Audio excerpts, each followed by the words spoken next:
Assalamu alaikum wa rahmatullahi wa barakatuh. And good morning and welcome to everyone across the globe tuning in to the second virtual International Halal Conference, particularly on the topic export opportunities for South African halal products in South Africa.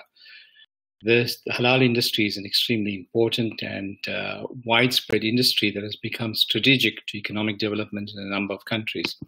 Today we're going to discuss particularly around the opportunities for South African halal products exporting into Africa. Let me start by giving you the big picture of Africa itself. It's a continent with a population of 1.2 billion people, with almost 50% predicted to be urban dwellers by the year 2030.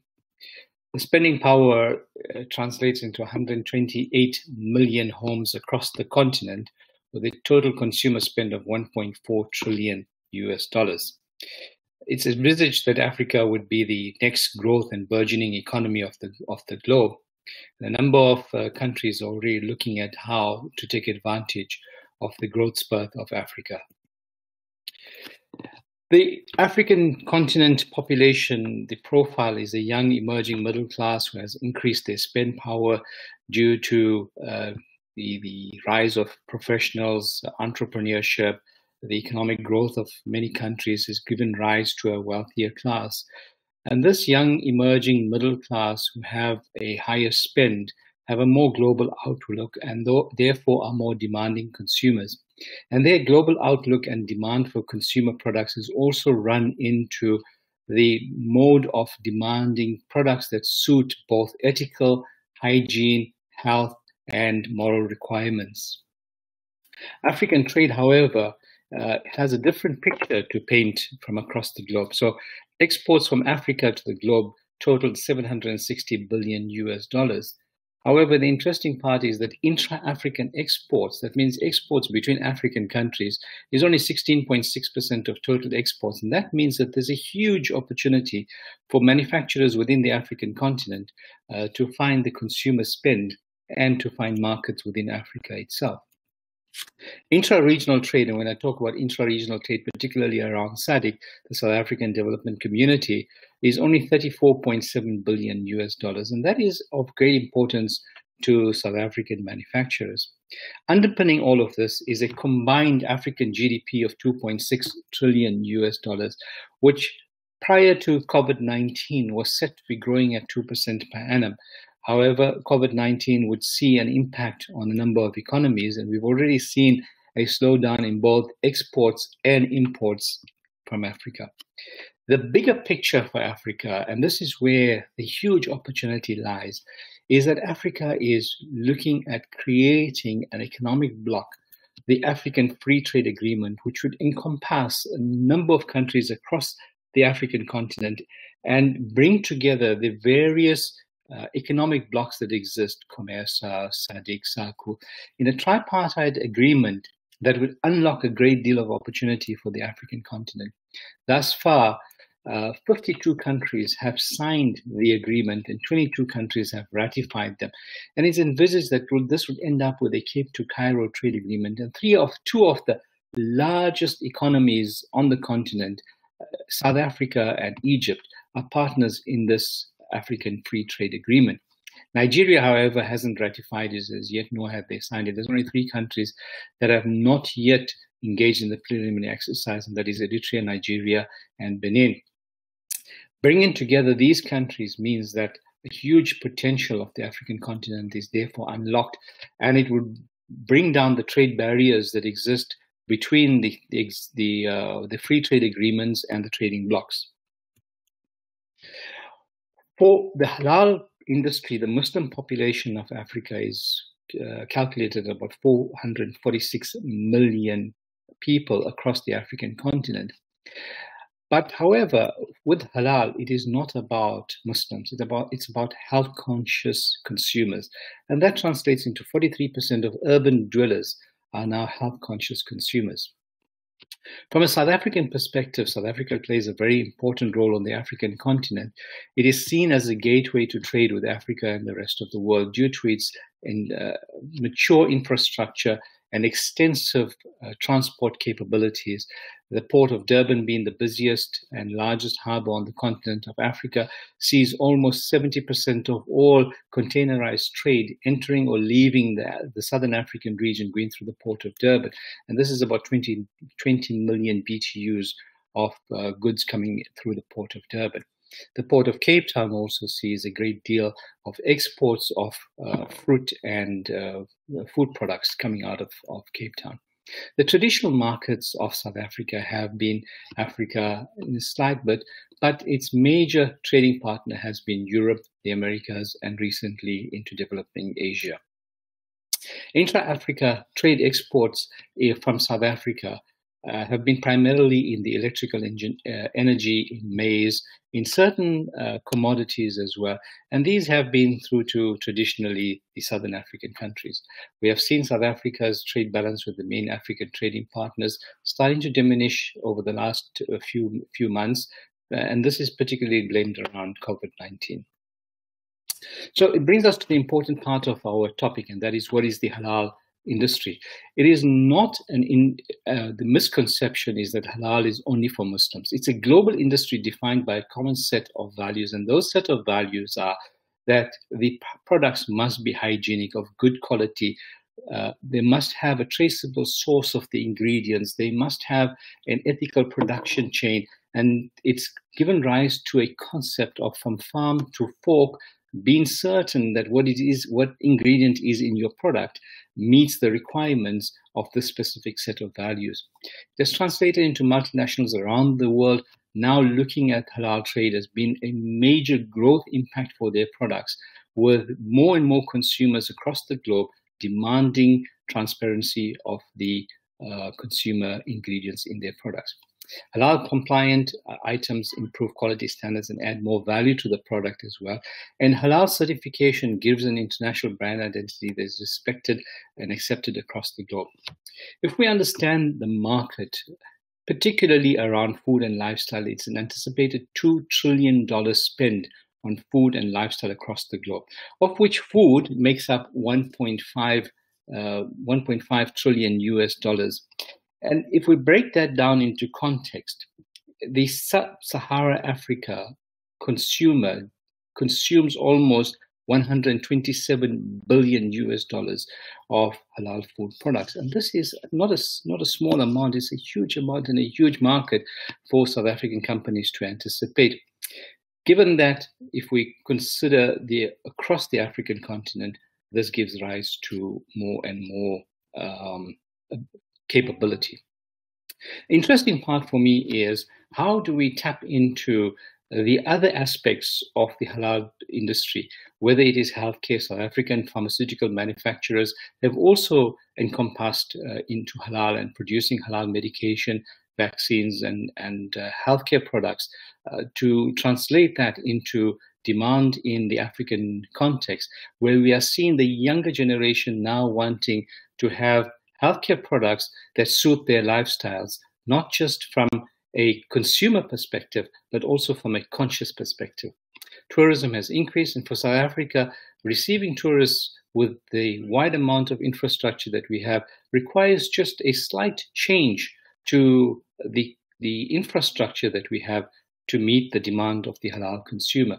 So not only would I suggest about exporting out of South Africa, but also encouraging the movement of people into the country.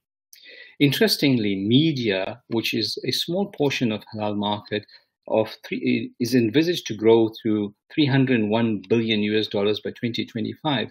And there are some huge success stories, one of which is, of course, the very famous Turkish epic Ertugrul, which has gone across the globe and across many countries, not just in the Muslim countries, but across the entire spectrum, where people have really flown into this epic, and the reach has created such a demand for more such epics, and therefore there would be a growth around media as well. Halal opportunities for South African companies. Processed meats has become a huge opportunity for consumer demand in Africa, as people encompass the urban lifestyle, and that urban lifestyle leads to fast-paced, the lack of time to prepare meals, and so they would be looking at more processed products. The demand has increased for processed products as a younger generation has taken onto the continent itself. Prepared foods, where households are not able, as households start shrinking in terms of size and physical capability, more and more homes are looking at buying prepared foods and just consuming it at home rather than preparing these foods at home. There is a huge demand for halal ingredients as well as countries start manufacturing their own products. So where previously a number of countries imported finished products or imported good items, a number of countries are now encouraging their industries to start manufacturing, and therefore we see a growth for ingredients as these countries start manufacturing their own products. And South African manufacturers of ingredients are well poised to take advantage of this opportunity. The high growth in terms of active lifestyle has led to a growth of health supplements, and people are now demanding health supplements that suit their lifestyles, that assist them with their health goals. South African companies that have been manufacturing health supplements for many years have a good reputation of good products that they can move into the African continent. As people become more aware of global trends, cosmetics has taken a foothold on the African continent, and the demand for halal cosmetics has increased as well as the consumers start looking for these products.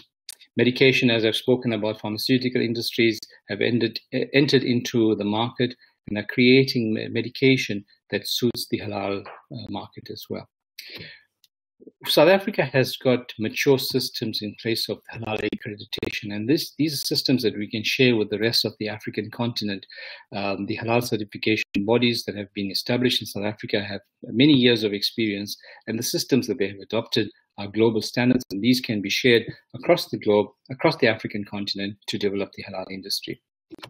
Of course, Islamic finance is now a growing trend across many countries, with the issuance of not just Islamic finance to the consumer, but governments adopting sukuk transactions, where South Africa has issued a $500 billion sukuk transaction that funded South African economic growth.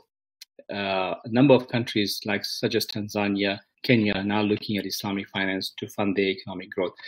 Translating into the consumer market, as more consumers become aware of the great aspect of Islamic finance and its contribution to economic development, more and more consumers are starting to adopt Islamic finance. Banks such as Absa Bank in South Africa, Standard Bank, FNB, who have already had many years of experience and have African exposure, can now translate this across the African continent as well. South Africa's unique selling points for the halal industry is that it has a reputable halal certification bodies. These bodies have been in existence for many years, have got international reputation, sit on global committees, and the certification from these bodies is accepted by a number of countries and organizations across the globe. The high manufacturing standards that exist in South African factories has created the option for African consumers that want high products manufactured to a high standard coming from South Africa, and that has increased the demand for these products. The supply chain is a very mature supply chain out of South Africa. If we look at the ability of moving goods between factories, from raw material to factory to consumer, the entire chain is a very mature chain, and the transport infrastructure is a very positive transport infrastructure that we have that can extend right off from the city of Cape Town all the way across South Africa into the SADC countries and then into the rest of the African continent. Health and safety requirements and regulations in South Africa are very stringent, and meeting these requirements with the added halal certification has meant that South African products have seen even demand in the Middle East countries, in Europe and Asia, and even America. So these have created a great deal of confidence in South African products. South African companies have built reputable brands which are well known across the African continent and have had a historical demand. And as these brands increase and as more companies are added into the table, the greater reputation of South African companies is at the forefront of moving goods into Africa. And halal manufacturers and those companies that are contemplating the halal market can leverage off the reputable brands that they currently have and move into the African market. South African manufacturers are seen as very reliable in terms of the productivity and the production out of their factories. And so the demand for South African products is quite high. We have both the capacity and the capability within the South African manufacturer, not just to manufacture halal products for South African use, but across the African continent. And as more companies understand the value proposition of the halal economy on the African continent, they would need to ramp up capacity and move existing capabilities to meet that demand. And of course, the great thing about South Africa is the regional connectivity that we have with the African continent, whether it is moving goods via road, rail, ship, or air transport. We have that regional connectivity that is tied in to not just the private sector initiatives, but also government initiatives to unlock the halal economy.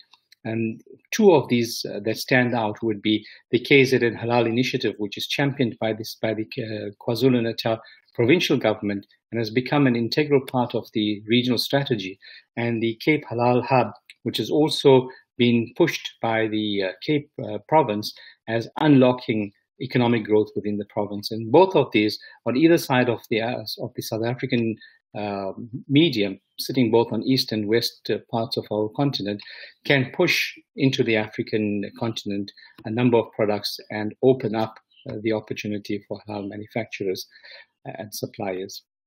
And so the potential markets are not just within the SADC region, but can reach across into countries as far away as Sudan, which has a huge Muslim population, Kenya, the DRC, and Mauritius, which traditionally relied on products coming out of its traditional trading partner, which was France. Mauritius is now looking at turning its potential to South Africa, and the demand has increased for South African products. South African manufacturers can tap in to that increase in demand.